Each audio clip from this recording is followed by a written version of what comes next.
ប្តីដែលមានចរិតអាត្មានិយមគឺគ្មានថ្ងៃមើលឃើញកំហុសខ្លួនឯងឡើយនេះក៏ជាទុករបស់មនុស្សស្រីមួយដែរបើសិនជាមនុស្សស្រីណាដែលគាត់បានជួបប្តីដែលមានចរិតអាត្មានិយមច្បាស់ជាគាត់ត្រូវរស់នៅក្រំទ្រង់ស្ទើរតែពេញមួយជីវិតមិនខានតើហេតុអីគ្រាន់តែប្តីមានចរិតអាត្មានិយមបែរជាធ្វើឲ្យប្រពន្ធត្រូវរស់ក្រំទុកក្រំទ្រង់ស្ទើរតែមួយជីវិតទៅវិញអូខេអញ្ចឹងហេតុផលគឺបែបនេះ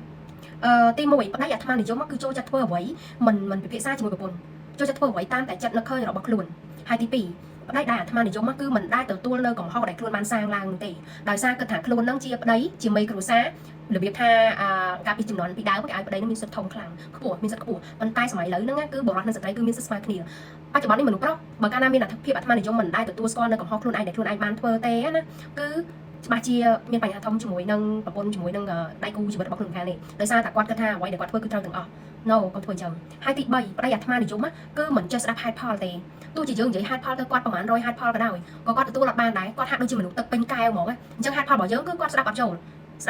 អញ្ចឹងវាជាហេតុផលវាជាការលំបាកដល់មនុស្សយើងក្នុងការរស់នៅជាមួយគ្នាដែរនៅពេលដែលអត់ចេះស្ដាប់ហេតុផលគ្នាទី4ប្តីអាត្មានិយមគឺចូលចិត្តផាត់សម្បកប្រពន្ធនិយាយអីចូលចិត្តផាត់សម្បកប្រពន្ធមានន័យថាចំណុចត្រង់គឺមានន័យថារាល់ការងារអ្វីទាំងអស់ប្តីប្រពន្ធតែងតែទៅធ្វើជាមួយគ្នាមិនចឹងទោះជាប្តីធ្វើការខាងក្រៅក៏ប្រពន្ធធ្វើការនៅក្នុងផ្ទះដែរ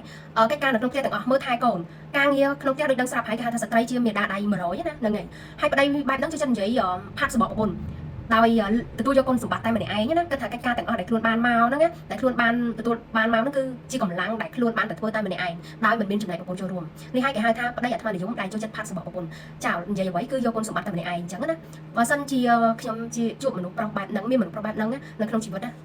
សុខចិត្តរស់នៅម្នាក់ឯងវិញល្អជាងពីព្រោះវាធ្វើឲ្យយើងនឹងក្រំទ្រង់ហ្នឹងបងប្អូនតឹងទ្រង់ហ្នឹងពិបាកហាក់ស្លាកជាក់ស្លែងនិយាយអត់ចាញ់មិនសារប្តីអញ្ចឹងហើយ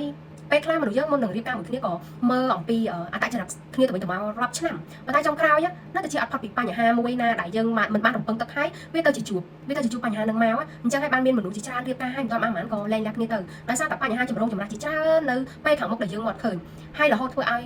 អស់ការអត់ធ្មត់ការទ្រាំរស់នៅតទៅទៀតមិនបានក៏មានការលែងលះគ្នាអញ្ចឹងទៅអញ្ចឹងវីដេអូថ្ងៃនេះខ្ញុំនិយាយតែប៉ុណ្្នឹងទេសូមជួបនឹងខ្ញុំនៅវីដេអូក្រោយៗទៀតសូមអរគុណ